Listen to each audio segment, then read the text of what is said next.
How to use Discord on desktop. For the fullest Discord experience, desktop is where it's at. You can download the Discord desktop app from the official website or use Discord directly in your browser.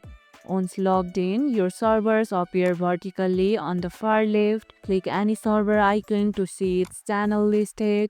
Select a text channel to start chatting or a voice channel to join voice chat. Use the plus button near text channels or voice channels to create new channels if you have permissions.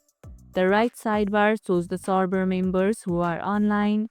At the bottom left, your user profile lets you adjust user settings where you can change appearance, voice and video, keybinds, and more. Use keyboard shortcuts like CTRL plus K to quickly search and jump to any channel or friend.